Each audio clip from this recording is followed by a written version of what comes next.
So let's actually talk about Donald Trump's speech, and I also want to talk about Donald Trump's party, because this is now the party of Donald Trump. This is his what's that movie? Look at me, look at me. I am the captain now. This is Donald Trump's ship. He runs this. So there's snippets of Donald Trump's speech that are coming out tonight. And when I tell you, if Donald Trump manages to stay on script tonight, then Donald Trump, I don't think he's going to win, but he's going to really have Democrats shitting bricks. That's the only thing I can come up with that is most appropriate. So I want to read a couple of the things that are in the speech that was leaked. Here's a quote in regards to the black community. Again, I quote, this is Donald Trump. This is what he's supposed to say tonight. I tell you the plain facts that have been edited out of your nightly news and your morning newspaper. Nearly 4 in 10 African-American children are living in poverty, while 58% of African-American youth are not employed. 2 million more Latinos are in poverty today than when the president took his oath of office less than 8 years ago. All right. That's one of the things he's going to say. Great talking point. First of all, let me stop there. That's a great talking point. That is something it's pretty much, I can't vouch for all of his numbers, but I do know that that is absolutely the trend. The poverty in the black community is out of control. Unemployment, black youth unemployment is above 50%, definitely. So he's pointing out some things that are true. Here's the sleight of hand, because there's always a sleight of hand with every politician. With Donald Trump, he is looking to continue, not even continue, he's looking to further the exact same economic principles that created the situation in the first place. Now, let's not pretend that the problems and the economic problems in the Latino and the African-American community started with President Obama. Let's start there. It started many years ago, and it has a lot more to do with our history than it does the economic paradigm under which we live. Right. So we're not going to address the historical component. Right. They're never going to talk about reparations. They're never going to talk about all of the systemic things that have put African Americans historically at a disadvantage economically. So forgetting that conversation, let's talk about the economic paradigm, the Ronald Reagan, the economic paradigm that we live under. Right. You know, the problem with President Obama's economic policies is not that it's a Democratic policy or that it's a left-leaning liberal tax and spend policy. Quite to the contrary, President Obama's economic policies are not that far away from Republican policies. Let me qualify that. Sensible Republican policies. And we're not dealing with sensible Republicans anymore. But he can point out, Donald Trump can point out the problems in the black community that exist and continued underneath President Obama. But the subtext that he's not telling you is that not only is he going to continue the same economic principles of President Obama, he's going to expand them and go even further. He's going to further gut our safety nets. He's going to further cut taxes and gut the tax base for any economic programs. He's going to further exacerbate the problem of globalization and the overexposure of labor here in the United States to the global forces, putting low wage labor here at odds with in competition with low wage labor overseas. More importantly, he's talking about, listen, Donald Trump is talking about trade as if he's going to oppose the TPP. Donald Trump is feckless. And I think anyone in their right mind understands that Donald Trump is 100% feckless on economic and foreign policy. Therefore, Donald Trump is going to continue the exact same paradigm of Paul Ryan and Mitch McConnell. If Donald Trump wins, he is going to do what Mitch McConnell and Paul Ryan do for him. He's going to need 2 nerds to go in and do his homework so he could take credit for it. Donald Trump is not going to sit in the Oval Office and convene a bunch of intellectual minds to come up with a brand new paradigm to go venture off from what President Obama has done or what Mitch McConnell and Paul Ryan want to present. He's not going to do that. So he is going to take the homework from Paul Ryan and Mitch McConnell. With that being said, everything he's complaining about that's bad in the black community economically, his policies will further exacerbate it, period. Let's go to his next talking point. Big business, elite media, and major donors are lining up behind the campaign of my opponent because they know she will keep our rigged system in place. They are throwing money at her because they have total control over everything she does. She is their puppet, and they will pull the strings. I don't have any disagreement with that statement. Next statement. I'm sorry, I don't. I don't. I think he is. I don't think the people pulling the strings. The only analysis I would give you is this. Here's the sleight of hand. The people pulling the strings are just like him. The benefits that the people pulling the strings of Hillary Clinton want are the same benefits that he needs.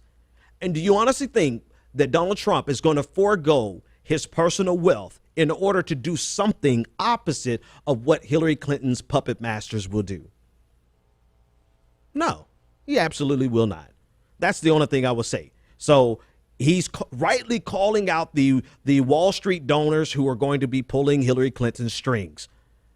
But he is the direct beneficiary of those same exact strings that are going to be pulled.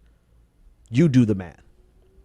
All right, next, he said, every action I take, I will ask myself. This is the good one. Watch this.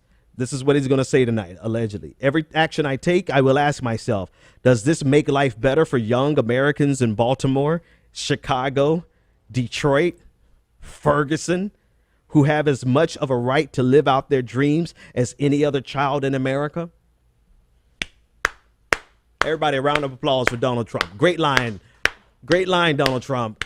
Great line. Now, let's talk about, you're going to wake up and ask yourself, does this make life better? Your perception of better is what's problematic.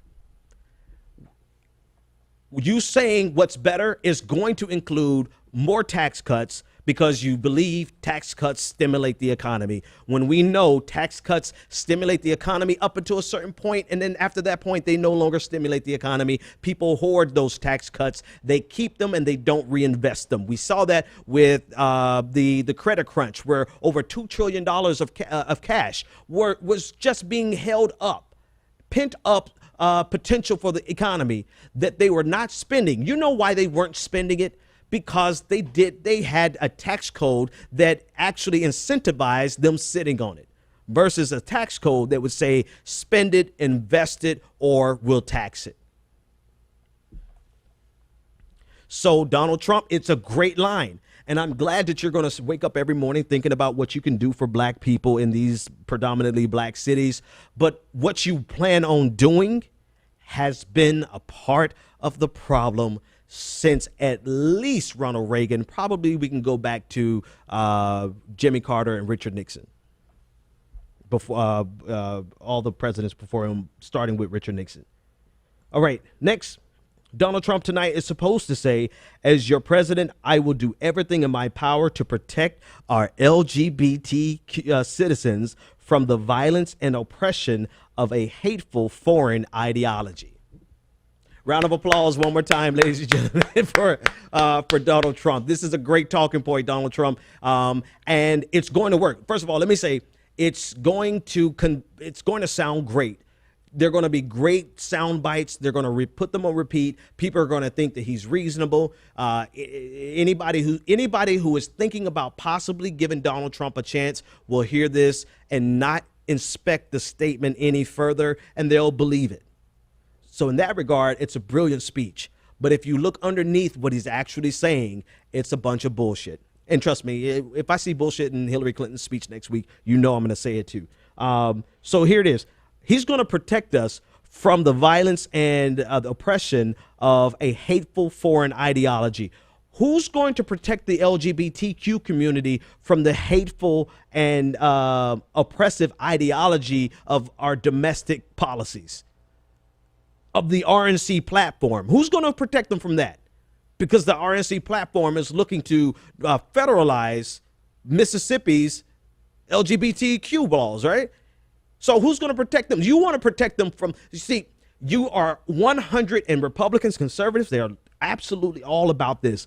They are 100% on board with you being LGBT as long as they can use you as a prop against Islam.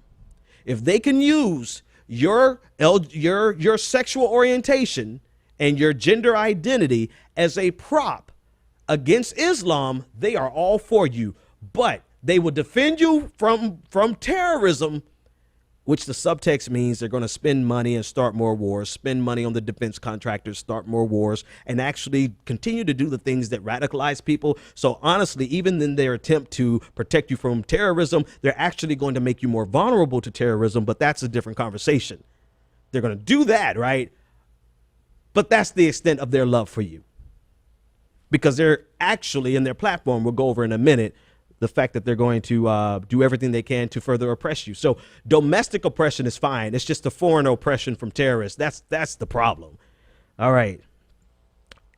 This is a good line. And I don't think I have much to disagree with him on here. He said, remember, it was Bill Clinton who signed NAFTA, one of the worst economic deals ever made by our country. Except the fact that he benefits from that deal tremendously, you know, with all of the a lot of his clothing, if I'm not mistaken. I think some of his clothing is made in Mexico. And not just his clothing, some of his benefit. Listen, the thing that I'm going to keep repeating is that anything Donald Trump says that is economic populist sounding is in direct competition with Donald Trump's bank account.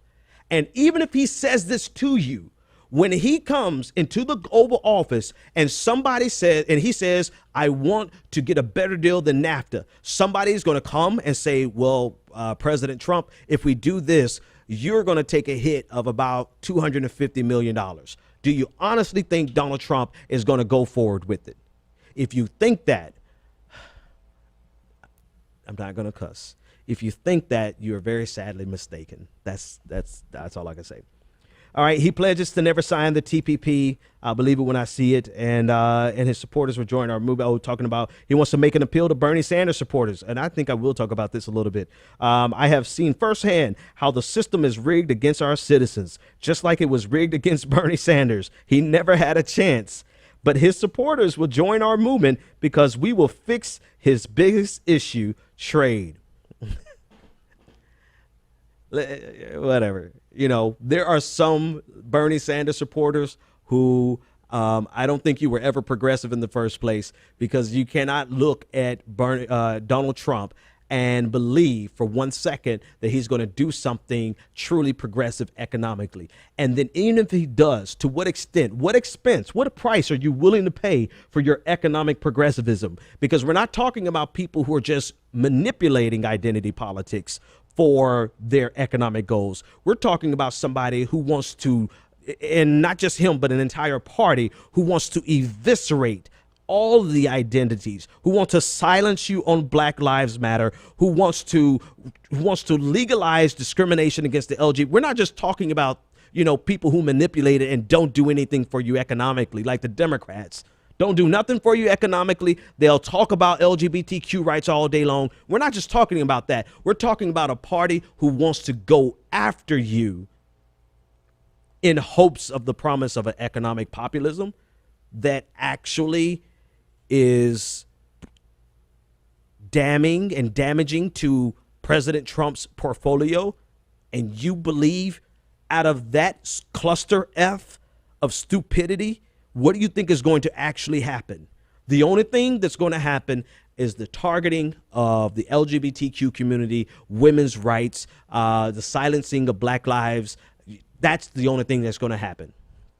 All right. That's it. That's all I have for Donald Trump's speech. You'll hear him at 10:15. It's very possible Donald Trump is drunk right now, and he may very well go completely off script like he normally does.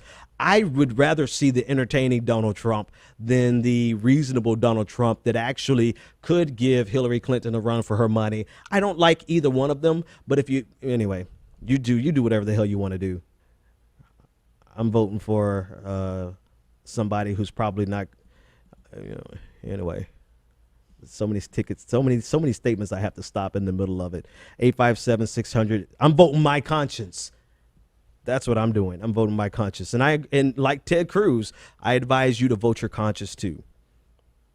But me telling you the truth is not trying to scare you. So don't expect me not to tell you the truth for fear of you thinking I'm trying to scare you. There's no web that I can't untangle. Don't expect me to be silent on the bigotry and the homophobia and the racism and the lies of the Republican Party just because you don't want somebody to try to scare you into voting to Hillary Clinton. No, I almost called you the N-word. I'm sorry, folks. No, you do what you want to do, right? Vote for whoever the hell you want to vote for. But I'm still going to call Donald Trump out on his bullshit every single day. My job is to call out the hypocrisy and the bullshit. Your job is to vote your conscience.